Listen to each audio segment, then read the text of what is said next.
Hello friends, कैसे आप लोग। आप देख रहे हैं आपका अपने YouTube channel Ram Babu safety guide. Welcome to all.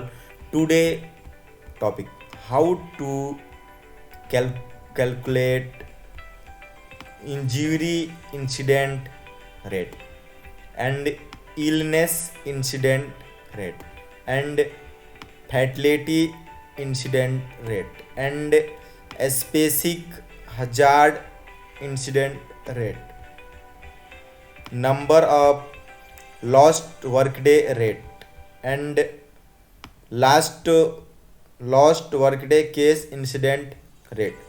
ये सारा फार्मूला आपको मैं इस वीडियो के माध्यम से बताने वाला हूँ कि कैसे इसको निकालते हैं, वो भी आपको विथ एग्जाम्पल, और आपका इसका ग्राफ भी मैं आपको बना के दिखाने वाला हूँ। ग्राफ कैसे बनता है और इसका फार्मूला कैसे निकलता है। तो वीडियो को स्टार्ट करते हैं। वीडियो स्टार्ट करने से पहले एक छोटी सी रिक्वेस्ट है, जिन्होंने अभी तक राम बाबू सेफ्टी गाइड को सब्सक्राइब नहीं किया, प्लीज़ सब्सक्राइब करें ताकि ऐसी इन्फॉर्मेशन आपको मिलती रहती है, तो ये आपको मिस ना हो। तो वीडियो को स्टार्ट करते हैं।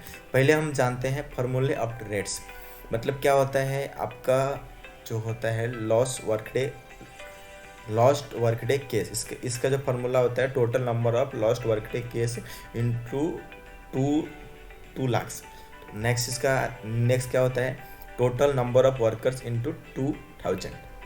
नेक्स्ट आपका है injury incident rate, total number of injury into 2 lakhs and total number of workers and equal to 2000।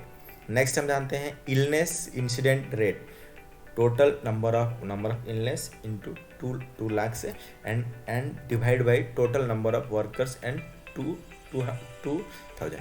Next fatality incident rate, number of fatality case and 2 lakhs and total number of workers and equal to 2000। Next number of lost workday case, total number of workday maintain lost into equal to 2 lakhs and total number of workers into 2000। Next specific hazard incident rate, total number of specific hazard into 2 lakhs and divide by total number of workers into 2000। Next case study, अभी हम एक example की तरह समझते हैं। एक पूरे project का डाटा हमारे पास रहेगा, इसको केस स्टडी से हम समझेंगे कि क्या है। तो एक केस स्टडी कैसा है, एक metal product fabrication and assembly point, company name Ram Babu safety guide, total employ 250 workers है the following some injury experience of the year. मतलब कि पूरे साल का कंपनी का डाटा है, उस पूरे साल में क्या क्या इंसिडेंट हो उसके बारे में हम जानते हैं। तो जो इनका पहला फर्स्ट एक्सीडेंट है, ये है 31 जनवरी को हुआ था। Rigger hand from punch press go to first aid, no medical treatment, worker remaining on same job. मतलब कि एक रिगर का हाथ पंच हो गया था, प्रेस हुआ था, बट उसको वो मेडिकल सेंटर गया, बट कुछ मेडिकल ट्रीटमेंट नहीं हुआ, एवरीथिंग अच्छा था, और फिर काम पे आके लग गया। नेक्स्ट एक और है, एक 19 फरवरी को एक maintenance worker not wearing I protection operating grinding machine in tool room. मतलब कि टूल रूम में एक ग्राइंडर ग्राइंडिंग कर रहा था, तो उसमें क्या हुआ, इंजरी फ्रॉम फ्लाइंग चिप्स, मतलब उसका मटेरियल उसके आँख में चला गया। मेडिकल ट्रीटमेंट रिक्वायर्ड, उसको मेडिकल ट्रीटमेंट की रिक्वायर्ड है, और वहाँ पे वो मेडिकल सेंटर में गया ट्यूसडे को, लेकिन वो काम पे नेक्स्ट डे वापस नहीं है, वो काम पे वापस आया थर्सडे को। नेक्स्ट है फिर एक और इंसिडेंट हुआ 27 फरवरी को, एक assembly worker become ill due to noxious odour of the chemical process assembly. मतलब कि वहाँ पे कुछ असेंबली एरिया में कुछ उसको टॉक्सिक ऑर्डर, कुछ उसको नौसिया आने लगा, कुछ उसको केमिकल में काम कर रहे थे, तो उसको इलनेस फील हुआ। फिर उसने क्या किया, receive permission for supervisor, take the all the rest of the day and go to doctor clinic, report is the regular and next day. मतलब उसके बाद उसने सुपरवाइजर से परमिशन लिया और डॉक्टर के पास वो गया नहीं, वो डायरेक्ट रेस्ट करने के लिए घर चला गया और नेक्स्ट डे काम पे वापस आ गया। नेक्स्ट एक 2 मार्च को एक इंसिडेंट हुआ, winch machine operator right ring finger pulled in the unguarded belt pulley on the swing.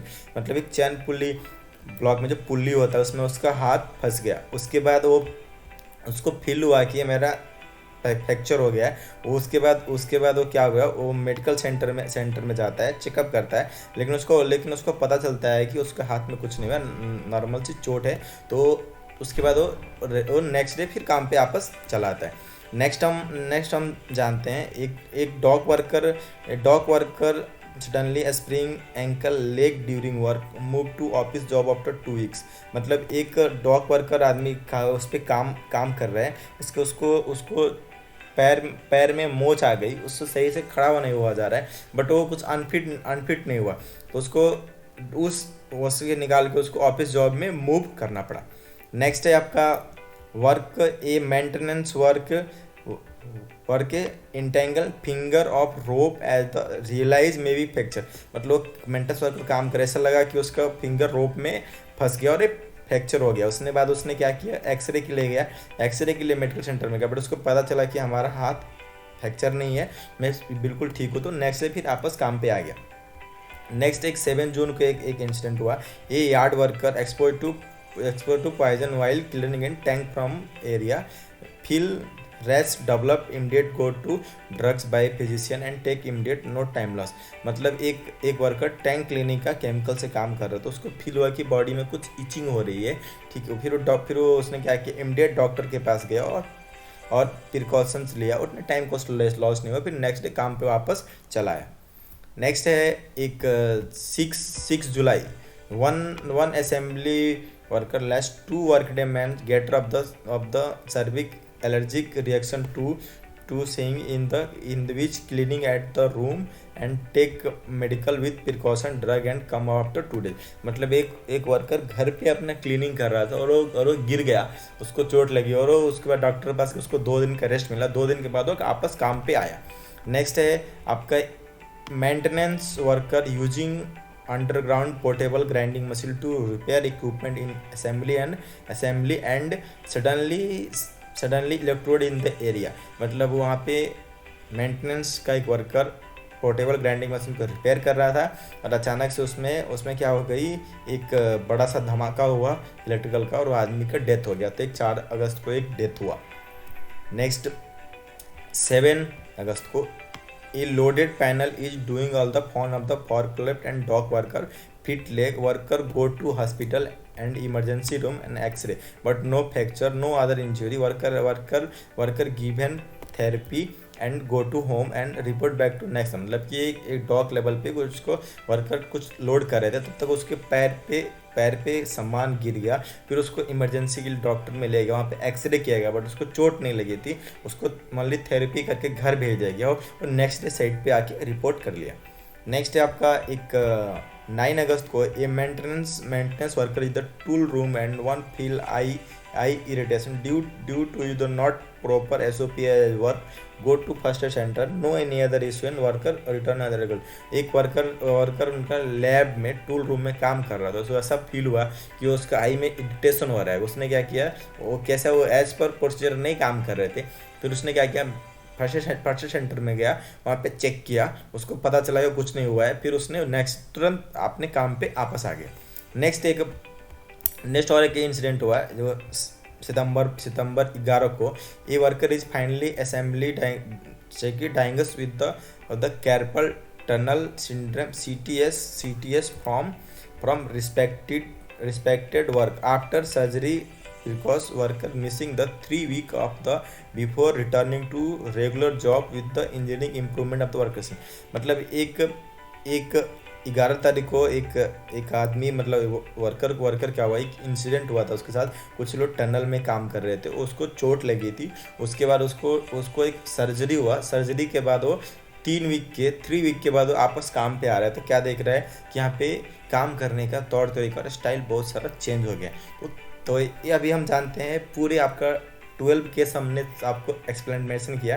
इसमें देखते हैं कि कितना वर्क डे लॉस हुआ। तो इसमें टोटल आपका lost of work day case मतलब कि 2 loss of work day case हमको मिला, जिसमें आदमी काम पे नहीं आया।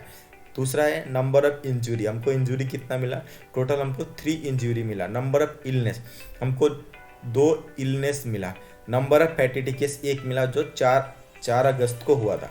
Next number of man day lost मतलब 26, आप देख सकते हैं किस स्टडी नंबर 12 में आपका 3 वीक का लॉस हुआ। ऐसे ऐसे करके हमने टोटल 26 हमने मैन डे वर्क लॉस किया। Total specific hazard of I injury, तो स्पेसिफिक एक हमको आई में इंजरी मिला था, जो एक बार का ग्राइंडिंग कर रहा था, उसका चिप, उसका जो स्पार्क्स है उनके आँख में चला गया था। तो अभी हम चलते हैं एग्जाम्पल की तरह, हमको फार्मूला को सॉल्व कैसे करेंगे। तो आपको मैं बताया था लॉस्ट वर्क डे केस का इसका इंसिडेंट रेट निकालना है ओनली फॉर इंजरी का। तो हम कैसे निकालेंगे, तो दो हमारा lost work day man case था into 2 lakh by divide by total workers, और टोटल वर्कर्स 250 वर्कर्स थे, इसको हम गुना करेंगे और सोल्यूशन निकालेंगे तो 0.8% इसका आएगा। हमारे प्रोजेक्ट पूरे उस ईयर में इतना परसेंट हमारा वहाँ पे लॉस्ट वर्क डे केस रहा। नेक्स्ट आता है इंजरी इंसिडेंट रेट, तो निकालने के लिए टोटल नंबर ऑफ इंजरी, आप फॉर्मूला पहले भी समझा चुका, अभी इसका सीधे हम कैलकुलेशन देखते हैं। तो उस ईयर में हमको टोटल 3 नंबर ऑफ इंजरी हुई थी इंटू 2 लाख, और इसका टोटल वर्कर्स इंटू 2000, तो इसको हम कैलकुलेशन निकालेंगे तो 1.2% उसका आएगा। ऐसे हम इलनेस इंसिडेंट रेट का फॉर्मूला हम इसको पुट करेंगे। टोटल नंबर ऑफ इलनेस कितनी थी, 2, पिछला वीडियो में समझाया था, तो इसके हिसाब से हम इसको कैलकुलेशन भरेंगे तो इसका आएगा 0.2। नेक्स्ट हम फैटिलिटी इंसिडेंट रेट निकालना है, तो total number of fatality case into total number of worker in 2000। तो हम उसको देखते हैं, टोटल हमारा एक फैटिलिटी हुआ था, वो भी 4 अगस्त को, तो हम उसको कैलकुलेशन फिट करेंगे, हमारा परसेंटेज था 0.4% हमारा फैटिलिटी इंसिडेंट रेट हुआ। अभी number of lost work day case हम निकालेंगे, तो number of lost day case into 2 lakh into total number of workers into 2000, इसको हम कैलकुलेशन निकालेंगे। टोटल हमारा वर्क डे लॉस कितना था, 26 गुने 2 लाख से एंड 250 इंटू 2000, 250 मीन्स हमारा टोटल एम्प्लॉय, उसका हम कैलकुलेशन निकालेंगे तो 10.4 हमारा परसेंटेज रहा पूरे ईयर्स में। अभी हमको निकालेंगे specific hazard of incident rate, मतलब स्पेसिफिक आप हो सकते हैं आप पूरे ईयर्स में किस पे बेस पे, आई पे हुआ, मैंने इसमें आई पे मिला है, बहुत सारा हो सकता है, आई पे हुआ, लेग पे हुआ, या कोई भी हजार्ड है उसका स्पेसिफिक अगर निकालना परसेंटेज तो इसे निकाल सकते हैं। तो number of specific hazard into 2 lakh and total number of workers into 2000, तो उसका कैलकुलेशन फिट करेंगे तो एक हमारा निकला था, उसका हम इसको डिवाइड करेंगे total number of worker into 2000, तो इसका जो हमारा फॉर्मूला आएगा कैलकुलेशन आएगा 0.4 आएगा। आई होप आप लोग को समझ में आया होगा और वीडियो अच्छा लगा होगा तो प्लीज़ लाइक करें, शेयर करें, कमेंट करें और